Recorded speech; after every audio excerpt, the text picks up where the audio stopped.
ಅಲ್ಪಸಂಖ್ಯಾತ ನಾಯಕರನ್ನು ಕಡೆಗಣಿಸಿದರೆ ಕಾಂಗ್ರೆಸ್ ಪಕ್ಷಕ್ಕೆ ಉಳಿಗಾಲವಿಲ್ಲ. ಕುತ್ಬುದ್ದೀನ್ ಕಾಜಿ ಎಚ್ಚರಿಕೆ.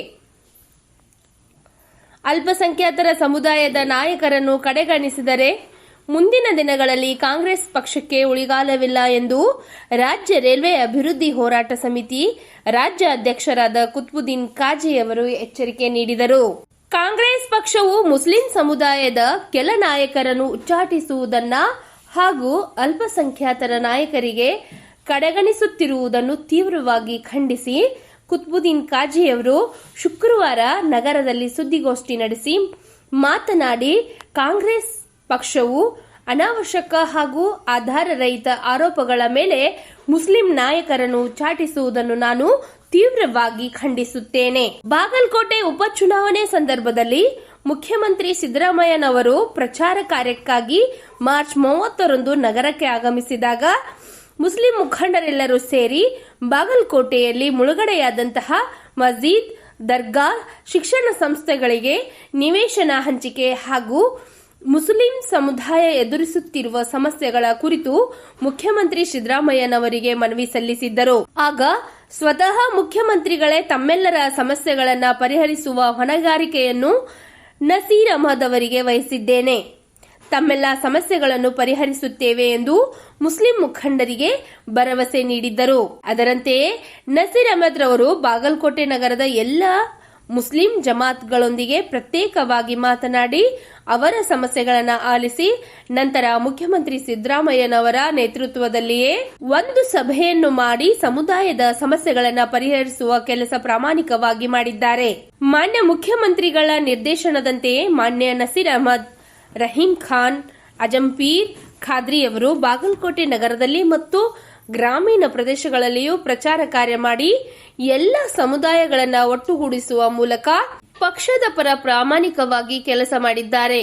ಇಂತಹ ನಿಷ್ಠಾವಂತ ನಾಯಕರಿಗೆ ಪಕ್ಷ ವಿರೋಧಿ ಚಟುವಟಿಕೆ ನಡೆಸಿದ್ದಾರೆಂದು ಅನಾವಶ್ಯಕ ಆರೋಪ ಮಾಡಿ ಕಾಂಗ್ರೆಸ್ ಉಚ್ಚಾಟನೆ ಮಾಡಿದ್ದನ್ನು ತೀವ್ರವಾಗಿ ಖಂಡಿಸಿ ಇದೇ ರೀತಿ ಮುಸ್ಲಿಂ ಸಮುದಾಯವನ್ನು ಮತ್ತು ಸಮುದಾಯದ ನಾಯಕರನ್ನು ಕಡೆಗಣಿಸಿದರೆ ಕಾಂಗ್ರೆಸ್ ಪಕ್ಷವು ಗಂಭೀರ ಪರಿಣಾಮ ಎದುರಿಸಬೇಕಾಗುತ್ತದೆ ಎಂದು ಆಕ್ರೋಶ ವ್ಯಕ್ತಪಡಿಸಿದರು.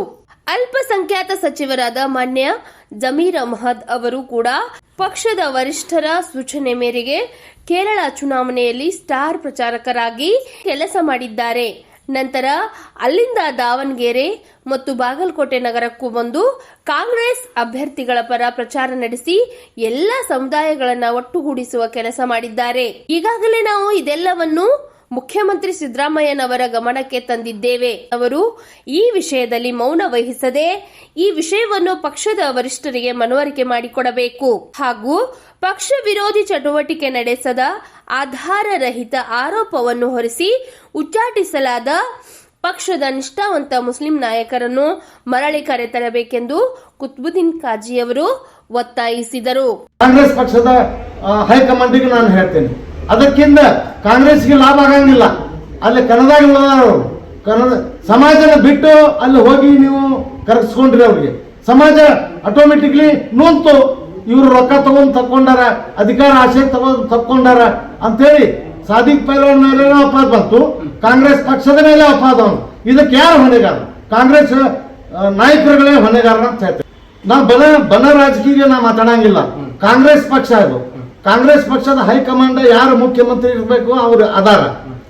ಬನ ಮಾಡಿ ಪಕ್ಷಕ್ಕೆ ಹಾನಿ ಉಂಟು ಮಾಡುವ ಕೆಲಸ ಬನ ಮಾಡಿ ಹಾನಿ ಉಂಟು ಮಾಡೋರು. ಅದು ಇಲ್ಲೇ ಅವ್ರು ಆ ಬಣದವರು ಅಂದ್ರೂ ಈ ಬಣದವರಲ್ಲಿ ಪಕ್ಷದ ವಿರೋಧ ಚಟುವಟಿಕೆ ಯಾವುದೇ ಬಣದವರು ಮಾಡಲಿ ಅವ್ರಿಗೆ ಕಿತ್ತು ಹಾಕ್ಲಿ.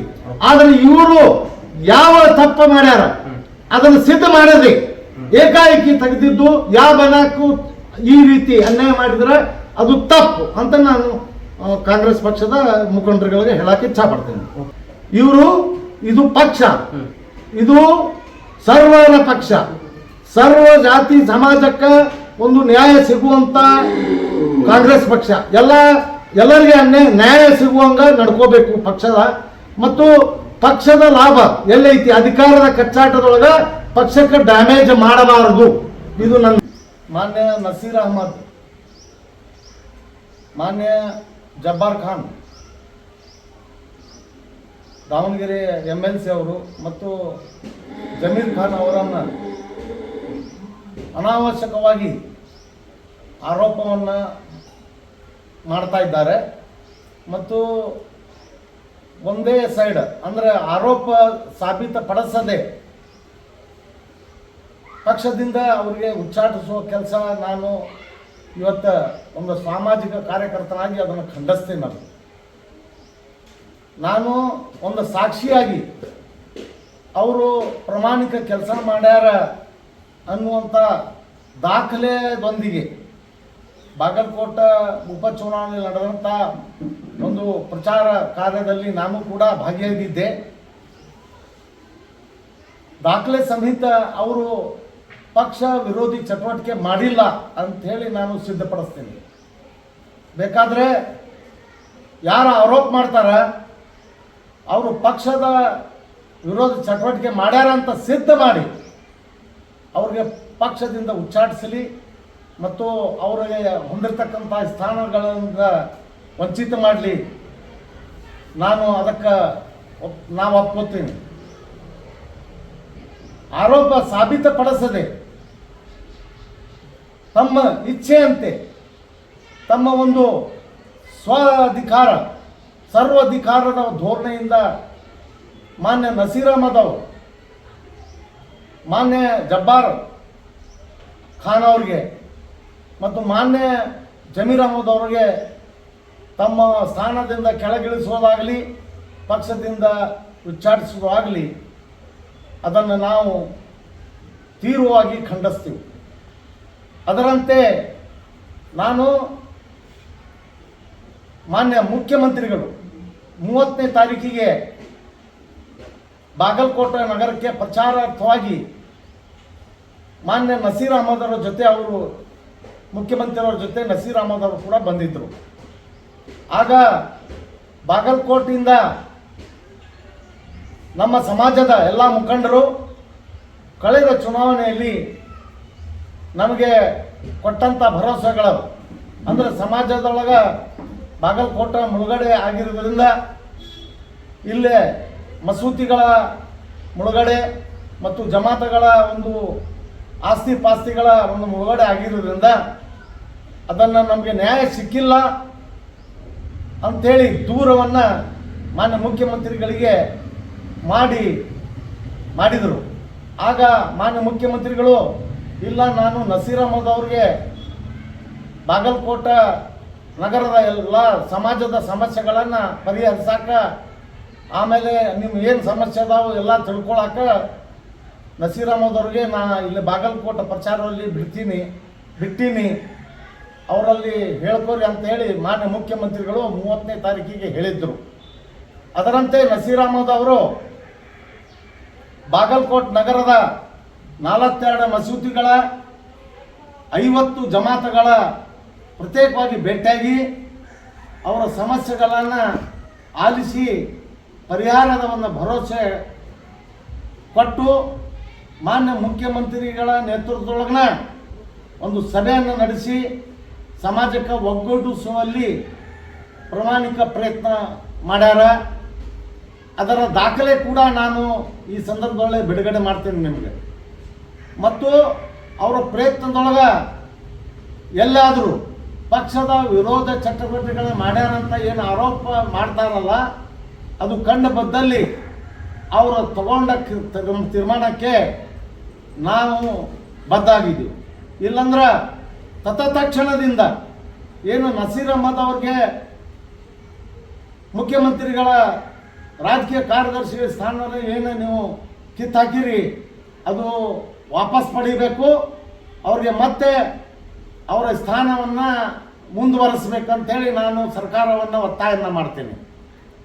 ಮಾನ್ಯ ಮುಖ್ಯಮಂತ್ರಿಗಳು ಹೇಳಿದಂತೆ ಬಾಗಲಕೋಟೆ ನಗರದ ಗ್ರಾಮೀಣ ಪ್ರದೇಶದೊಳಗೂ ಹೋಗಿ ಮಾನ್ಯ ನಸೀರ್ ಅಹಮದ್ ಅವರು, ರಹೀಂ ಖಾನ್ ಅವರು ಮತ್ತು ಖಾದ್ರಿ ಅವರು ಮತ್ತು ಮಾನ್ಯ ನಮ್ಮ ರಾಜ್ಯ ಕಾಂಗ್ರೆಸ್ಸಿನ ಉಪಾಧ್ಯಕ್ಷರಾದ MB ಸೌದಾಗರ್ ಅವರು ಕೂಡ ಆ ಒಂದು ಪ್ರಚಾರದ ಒಂದು ನೇತೃತ್ವವನ್ನು ವಹಿಸ್ಕೊಂಡಿದ್ದರು.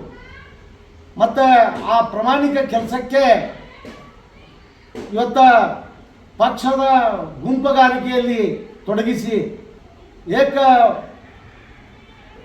ಒಂದು ಕಡೆ ಬರೀ ಆರೋಪ ಸಿದ್ಧ ಮಾಡದೆ ಅವರನ್ನು ತಮ್ಮ ಸ್ಥಾನದಿಂದ ಕಿತ್ತಾಕಿದ್ದು ನಾವು ಖಂಡಿಸ್ತೀವಿ. ಅದರಂತೆ ನೀವು ಮಾನ್ಯ ಮುಖ್ಯಮಂತ್ರಿಗಳು ಯಾಕೆ ಮೌನ ಹೊರಿಸ್ಯಾರ ಅನ್ನೋದು ನನಗೆ ಅರ್ಥ ಆಗ್ತಾ ಇಲ್ಲ. ಯಾಕಂದರೆ ಅವರೇ ಬಾಗಲಕೋಟೆ ನಗರದಲ್ಲಿ ಇದ್ದಂಥ ಸಮಸ್ಯೆಗಳನ್ನು ಆಲಿಸಿ ಕಾಂಗ್ರೆಸ್ ಪಕ್ಷಕ್ಕೆ ಅಲ್ಪಸಂಖ್ಯಾತರಿರಲಿ ಅಹಿಂದ ಮತಗಳನ್ನು ಒಗ್ಗೂಡಿಸುವ ಒಂದು ಕಾರ್ಯವನ್ನು ಕೊಟ್ಟಿದ್ದು ಪ್ರಾಮಾಣಿಕವಾಗಿ ನಸೀರ್ ಅಹಮದ್ ಅವರು, ರಹೀಂ ಖಾನ್ ಅವರು ಮತ್ತು ನಮ್ಮ ವಿದ್ಯುತ್ ನಿಗಮದ ಅಧ್ಯಕ್ಷರಾದ ಖಾದ್ರಿ ಅವರು ಮತ್ತು ನಮ್ಮ ಸೌದಾಗರ್ ಅವರು ಎಲ್ಲರೂ ಸೇರಿ ಮಾಡಿದ್ದಾರೆ. ಮತ್ತು ಅದಕ್ಕೆ ಆರೋಪ ಮಾಡೋರು ಅವರು ಪಕ್ಷ ವಿರೋಧ ಚಟುವಟಿಕೆ ಮಾಡಿದ್ದಾರೆ ಅನ್ನೋದು ಸಿದ್ಧಪಡಿಸುವುದು ಬಿಟ್ಟು ಅವ್ರಿಗೆ ಸ್ಥಾನದಿಂದ ಕಿತ್ತಾಕಿದ್ದು ಭಾಳ ನಾವು ಖಂಡಿಸ್ತೀವಿ. ಮಾಡಿಕೊಂಡು ಹೈಕಮಾಂಡಿಗೆ ಒಂದು ವರದಿಯನ್ನು ಸಲ್ಲಿಸಿದ್ದು ನಾವು ಅದಕ್ಕೆ ಸಹಮತಿಸೋಂಗಿಲ್ಲ, ನಾವು ಅದಕ್ಕೆ ಒಪ್ಪಂಗಿಲ್ಲ. ಆದರೆ ಯಾವುದೇ ರೀತಿಯ ಸಾಕ್ಷಿ ಸಮೇತ ಕೊಡ್ತೀನಿ, ಯಾವುದೇ ರೀತಿಯ ಈ ಮೂರು ನಾಯಕರುಗಳು ಆಗಲಿ ಪಕ್ಷದ ವಿರೋಧಿ ಚಟುವಟಿಕೆಗಳನ್ನೇ ತೊಡಗಿಲ್ಲ.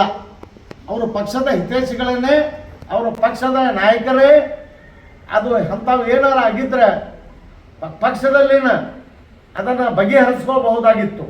ಇಷ್ಟ ದೊಡ್ಡ ಮಟ್ಟಿಗೆ ಅವರಿಗೆ ಅಧಿಕಾರದಿಂದ ಕಿತ್ತೊಗೆದು ಪಕ್ಷದಿಂದ ಉಚ್ಚಾಟನೆ ಮಾಡಿದ್ದು ನಾನು ಪಕ್ಷದ ಈ ಒಂದು ತೀರ್ಮಾನಕ್ಕೆ ಒಪ್ಪಲಾರೆ. ಇದು ಸರಿ ಅಂತ ನಾನು ಹೇಳಂಗಿಲ್ಲ.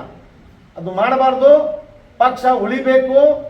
ಪಕ್ಷದ ಹಿತದೃಷ್ಟಿಯಿಂದ ಸಣ್ಣ ಪುಟ್ಟ ಯಾವುದೇ ತಪ್ಪುಗಳನ್ನು ಆದರೂ ಕೂಡ ಪಕ್ಷದ ವೇದಿಕೆಯಲ್ಲಿ ಕುತ್ಕೊಂಡು ಚರ್ಚಿಸಿ ಸರಿಪಡಿಸುವ ಕೆಲಸ ಅಲ್ಲಿ ಆಗಬೇಕು. ಮಾನ್ಯ ಮುಖ್ಯಮಂತ್ರಿಗಳು ಮೌನ ವಹಿಸದೆ ಮಧ್ಯ ಪ್ರವೇಶಿಸಬೇಕು. ಅವರು ತಾವು ನಿರ್ದೇಶನ ಕೊಟ್ಟಂತೆ ಮಾನ್ಯ ಜಮೀರ್ ಅಹಮದ್ ಅವರು, ಮಾನ್ಯ ನಸೀರ್ ಅಹಮದ್ ಅವರು ಬಾಗಲಕೋಟೆಯಲ್ಲಿ 9 ದಿನಗಳಿಂದ ನಿರಂತರ ಸಂಘಟನೆ ಮಾಡ್ಯಾರ. ಮತ್ತು ಪಕ್ಷದ ಆದೇಶದಂತೆ ಮಾನ್ಯ ಜಮೀರ್ ಅಹಮದ್ ಅವರು ಕೇರಳ ಚುನಾವಣೆ ಪ್ರಚಾರಕ್ಕೆ ಹೋಗ್ಯಾರ. ಅದರಂತೆ ದಾವಣಗೆರೆಗೆ ಹೋಗಂದಾಗ ದಾವಣಗೆರೆ ಪ್ರಚಾರಕ್ಕೆ ಹೋಗ್ಯಾರ. ಅದರಂತೆ ಬಾಗಲಕೋಟೆಯೊಳಗೆ ಪ್ರಚಾರಕ್ಕೆ ಬಂದ್ರೆ ಅಲ್ಲೇನೂ ಕೂಡ ಬಂದು ಎಲ್ಲ ಸಮಾಜದ ಜಮಾತಗಳನ್ನು ಭೇಟಿಯಾಗಿ ಎಲ್ಲರಿಗೂ ಒಗ್ಗೂಡಿಸ್ಯಾರ. ಇದನ್ನೆಲ್ಲ ಮಾನ್ಯ ಮುಖ್ಯಮಂತ್ರಿಗಳ ಗಮನಕ್ಕೆ ನಾವು ತಂದೀವು. ಮಾನ್ಯ ಮುಖ್ಯಮಂತ್ರಿಗಳಿಗೆ ಗೊತ್ತೈತಿ. ಆ ವಿಷಯಗಳನ್ನು ಪಕ್ಷದ ಹೈಕಮಾಂಡ್ಗೆ ಮಾನ್ಯ ಮುಖ್ಯಮಂತ್ರಿಗಳು ಮನವರಿಕೆ ಮಾಡಬೇಕು. ಅದು ಯಾಕೆ ಮೌನ ಆಗ್ಯಾರ, ಅವ್ರಿಗೆ ಕ್ರಮ ತಗೊಳ್ಳುವಂಥದ್ದು, ಕ್ರಮದ ವಿರುದ್ಧ ಮಾತಾಡಬೇಕು ಅವರು ಕೂಡ ಅಂತ ನನ್ನ ಅಭಿಪ್ರಾಯ. ರಾಜೀನಾಮೆ ಪಡೆಯಬಾರದು. ಯಾರಿಗೆ ನಸೀರ್ ಅಹಮದ್ ಅವ್ರಿಗೆ ಏನು ಮುಖ್ಯಮಂತ್ರಿಯ ರಾಜಕೀಯ ಕಾರ್ಯದರ್ಶಿಗಳ ಸ್ಥಾನದಿಂದ ಕಿತ್ತೇನು ಹಾಕ್ಯಾರ ಅವರು ಕಾಂಗ್ರೆಸ್ ಪಕ್ಷದವರು, ಅವ್ರೇನು ಮಾಡಬೇಕು, ಹೊಳೆ ಅವರಿಗೆ ನೇಮಕ ಮಾಡಬೇಕು. ಇದು ನಮ್ಮ ಬೇಡಿಕೆ.